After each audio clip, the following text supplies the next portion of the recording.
There we go. Hi, Shelly. So we'll just always start introducing ourselves. So I'm Maddie Martinez. I'm a women's health and fitness coach, and I help women build strong bodies, build a strong metabolism, and build a crap ton of confidence in their self and their bodies. And I'm here with Shelly. Go ahead, introduce yourself.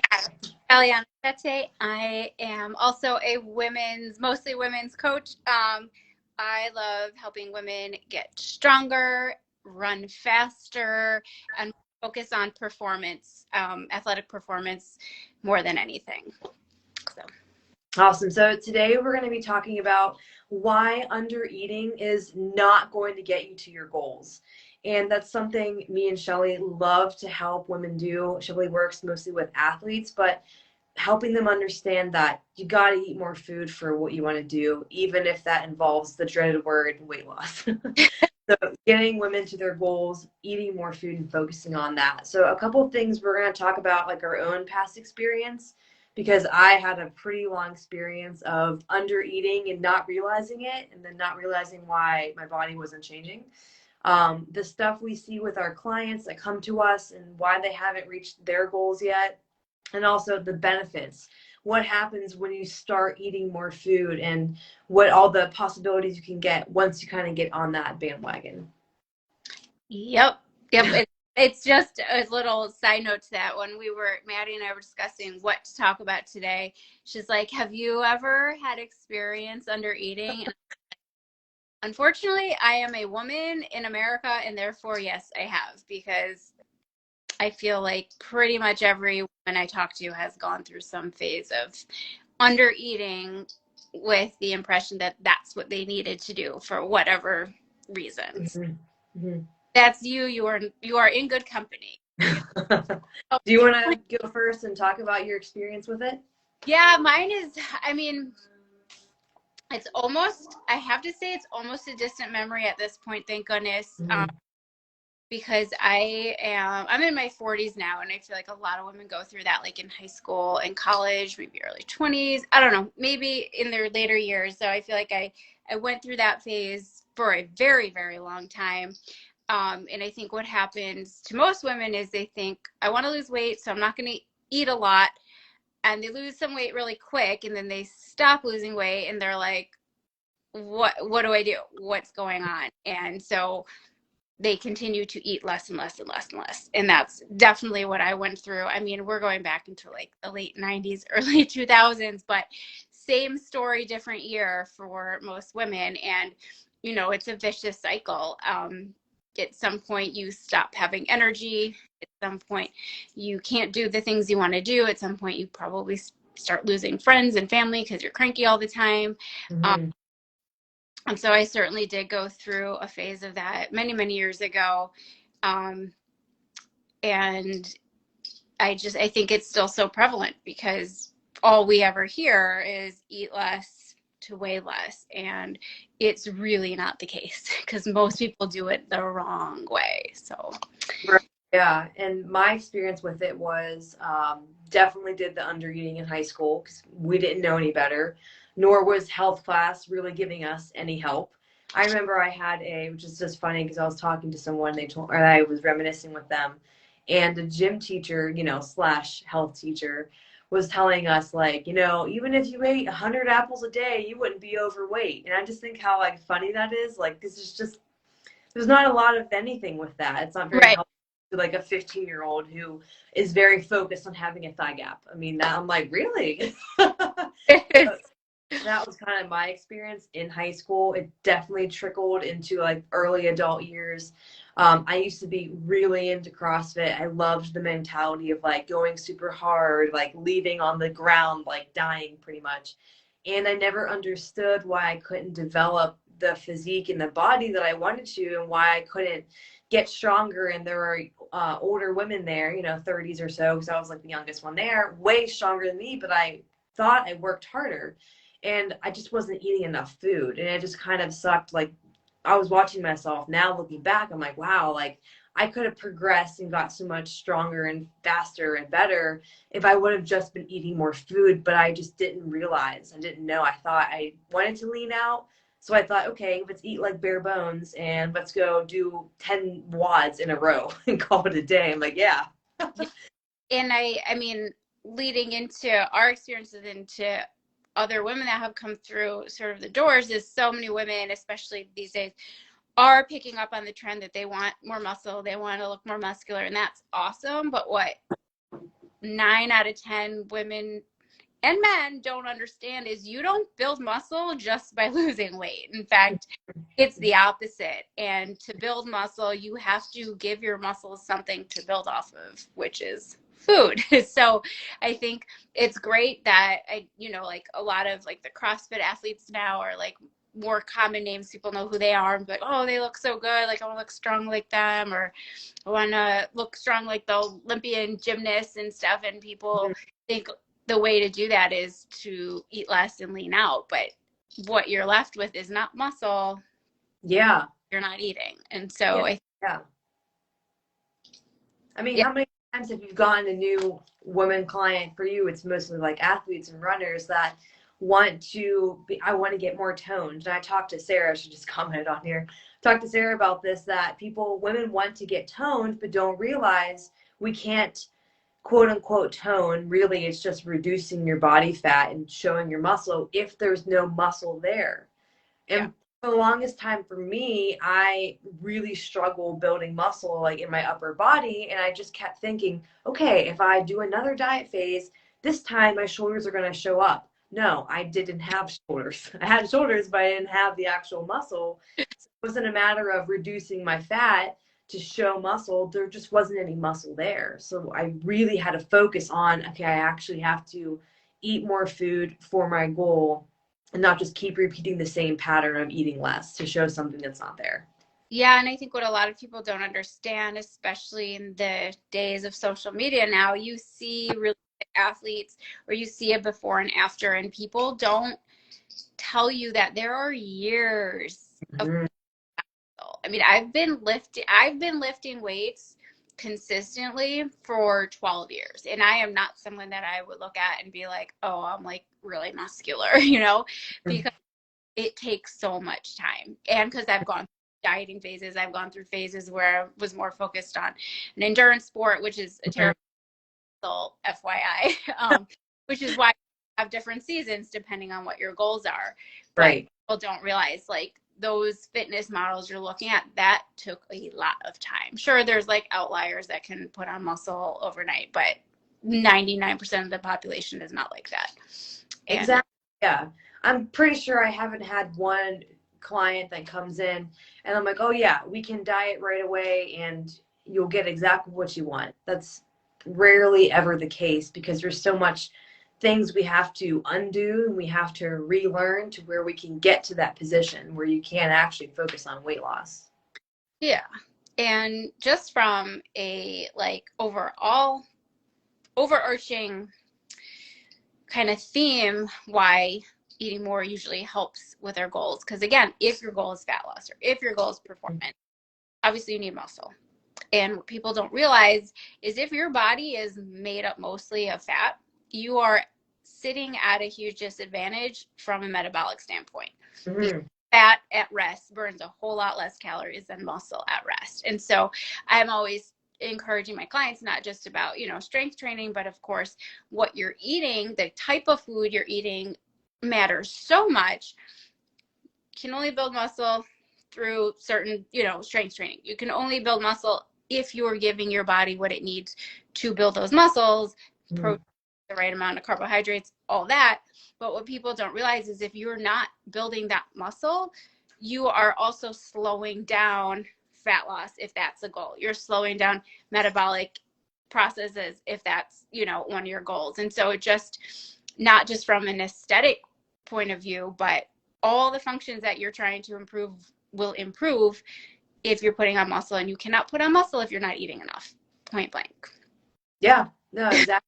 You can't build something without like it'd be like building a house on styrofoam blocks. Right. It's gonna be down. It's not staying up. And What? Sorry, go ahead. no, go right ahead. I was going to ask for you, what if we've named them off kind of a bit already, but What are some of the, we can go back and forth here, but something you've seen the biggest side effect of not eating enough, but like still working out super hard? I think this one is a real behavioral issue. When you're perpetually under eating, it so often leads to some form of disordered eating. So whether that be like a true binge cycle or just, barely eating Monday through, we call them like weekend warriors. Like you barely eat Monday through Friday, then you're like off the wall on Saturday, Sunday, and it leads into feeling shame and feelings of disappointment. Like then there's the people that like, I have to get back on track after every holiday. So I think even outside of the aesthetics, even outside of the performance, the strength, all that is a real impact on like literally your life. And when you are underfeeding yourself and underfueling yourself, it leads to a really vicious cycle of again, like leading into binge cycles, leading into feeling bad about yourself, feeling into hopelessness. And those are things that I went through for years and that take people honestly years to dig themselves out of because they're so afraid to eat more. Yeah. And it's not, doesn't happen overnight either, where you can sort of leave that behind and trust your body. But I think that's one of the number one things why I really encourage people to start really trying to feed themselves more, is because they're stuck in these really frustrating cycles that nobody wants to be in. Yeah, that's a huge one. And that was not the first one that jumped to my mind, but I'm glad you brought that up. I feel like there's, like you said, you get into that pattern of they're doing something that's unsustainable, eating so low, and then that's where they get to that binge on the weekend because they're like, holy crap, I'm starving. I literally only had like 1,000 calories each day. Oh, I can go over. And then you get the repeat of, now comes Monday, okay, all right, I'm back on track, I'll get right back to what I was doing. But then you're just following that same habit and pattern, and now we look, months and months have gone by. You've gone nowhere. You have gotten nowhere closer to your goals, and now you just have a really ingrained pattern of restricting all week, binging on the weekend. Let's make it up starting Monday. Yeah, and I think that's one of the most common issues that I deal with clients and that I dealt with myself. Like that's legit. That's very prevalent. So yeah, if you've dealt with that, you are not alone. And the best way really to start working through it is to start eating more. Like really, one of the main things I do with my clients, they come in and it's like, oh, you're barely eating. And then all of a sudden, off the wall on the weekends, is we try and establish like a happy medium. Like instead of having days that are up here and days that are down here, I really Yep. encourage, let's even it out. Let's even, Mm-hmm. it makes such a difference on so many levels. I mean, why wouldn't you want to go from eating, 1,200, maybe even 1,500 for some of them that come to us like that to, okay, let's eat like 1,700 on the regular and then increase slowly and slowly. And now you look back and like a couple months ago, like, wow, I'm eating 500 calories more and I feel way better. Yeah. I'm or like I knew I felt way better when I started eating more food. So Yeah. it's a hard, like you said, a mental spot to get out of because you're always told eat less, eat less. And now it's like someone's telling you to eat more. It's hard to trust, but once you put in that time and get used to doing it and you feel better, it's a lot easier to get on board. Absolutely. And I think a lot of clients I've had come to me that are barely eating and they're like, I want to lose weight, I want to lose weight. And we work on eating more and more and more. And they're still not losing weight because they are eating more. But they're happier.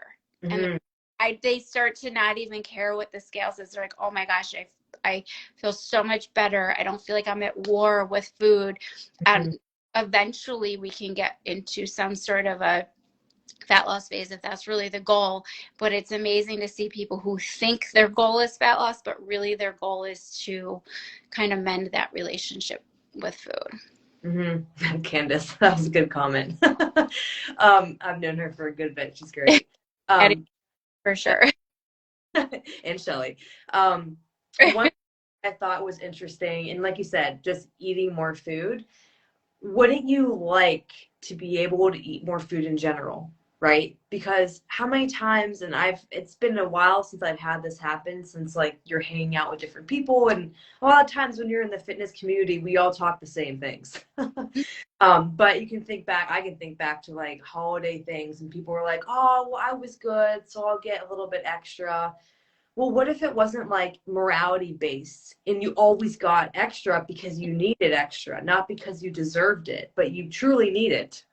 Yes, getting out of that, I was good, I deserve that mindset is huge. And it's so ingrained in our culture, in our homes. And it's something that, again, 90% of the people I work with, we start working on. No, we're not, you don't have to deserve your food. You don't have to earn your food. And that's why, again, like not looking at like the exercise calories on your watch is a great habit to not be in because Yeah. that is not, you don't have to earn your food or deserve it or punish yourself, because the more you have shame around food, the more you think you have to earn it. Again, it feeds into those vicious cycles.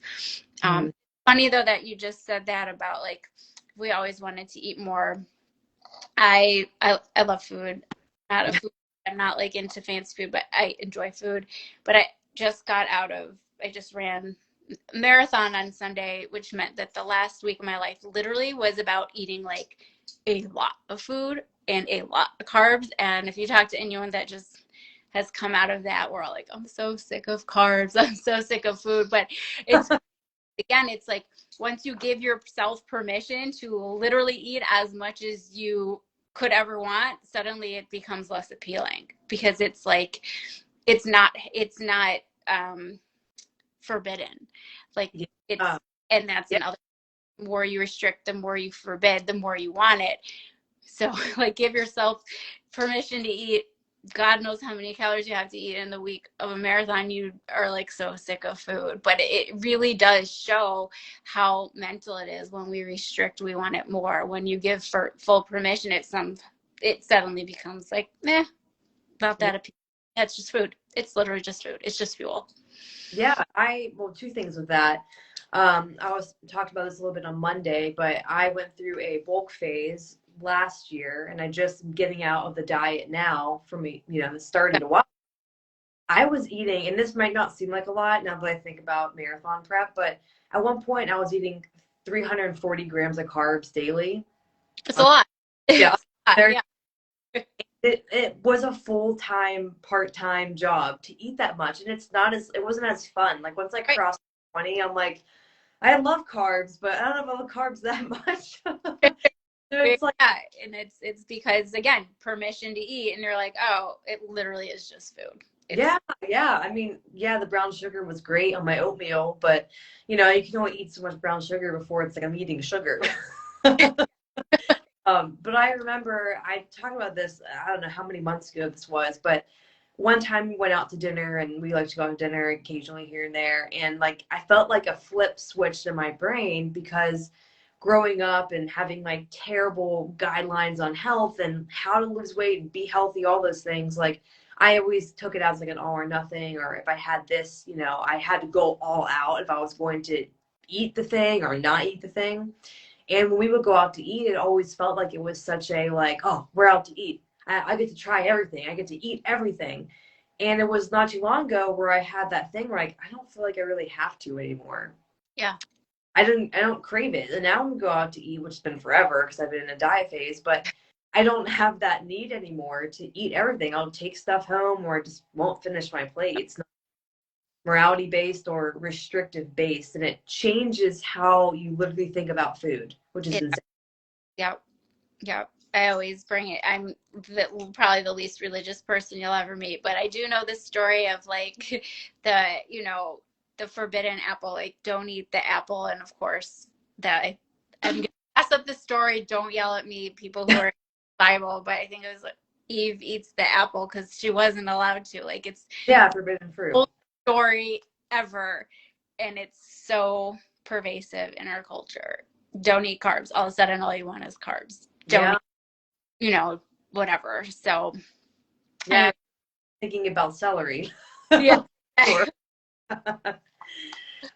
Let's kind of switch to some benefits. So One thing that I have seen time and time again with my clients that are handling, we're doing both nutrition and both fitness, is that when we start to increase carbs, usually, and protein, of course, fat, but carbs and protein for sure, even though they're a little hesitant, they jump on board, their workouts get better. They get stronger.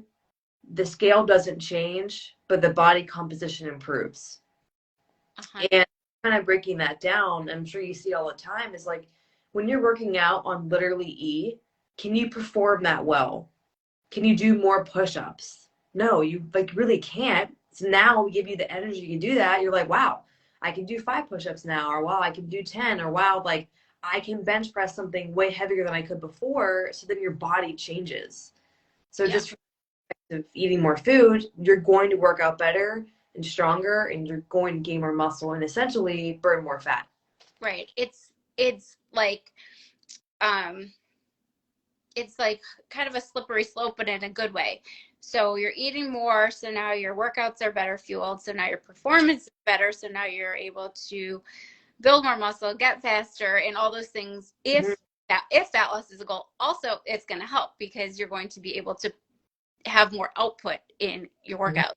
Literally, like you have to eat more to perform better. And if your goal is fat loss, great, because now you're have more output. If your goal is to maintain, great. Now your performance is increasing. Like it just there's just so many reasons that it makes no sense, like you said, to work out on E. Like you might as well not even work out on empty because Yeah, not putting gas in the tank. yeah, So there's really almost no point. And then I just think, and we kind of talked about this already, just from like you just feel better when you are giving your body what it needs. Like, mhm.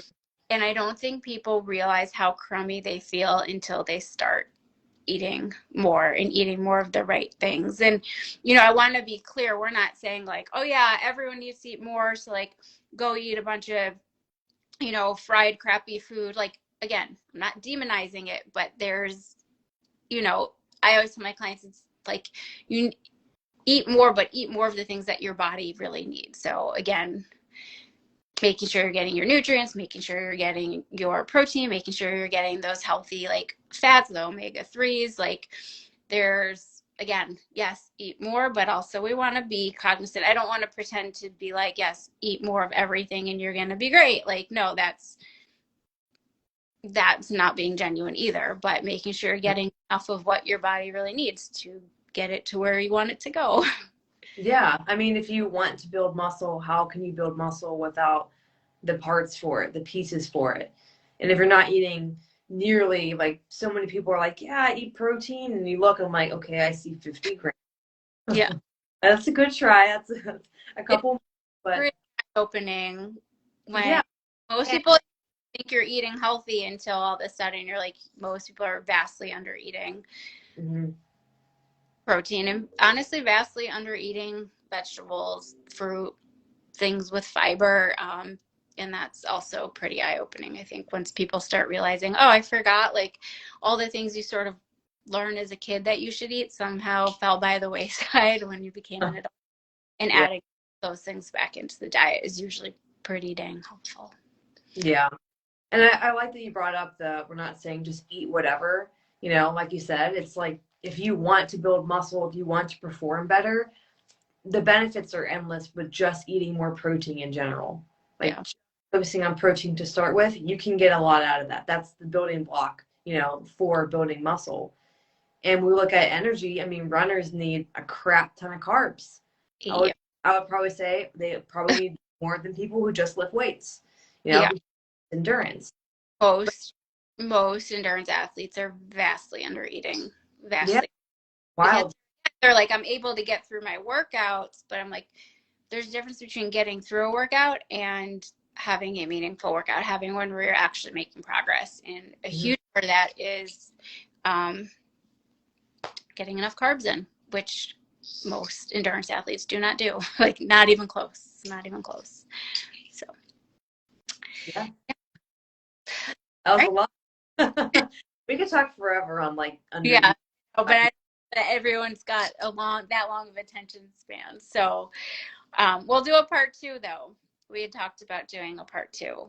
I'm kind of blanking on what we had wanted to do in the part two, but we had talked We'll about when we do it. it. That's but I hope you guys found this helpful. I'll be posting this on YouTube as well, so you can always watch there. It'll stay on Instagram too. But thanks, Shelly, for being here. I always love talking to you, and we'll do this again. Yeah. All right. Bye, everybody. Nice to meet you. Thanks for coming. Bye.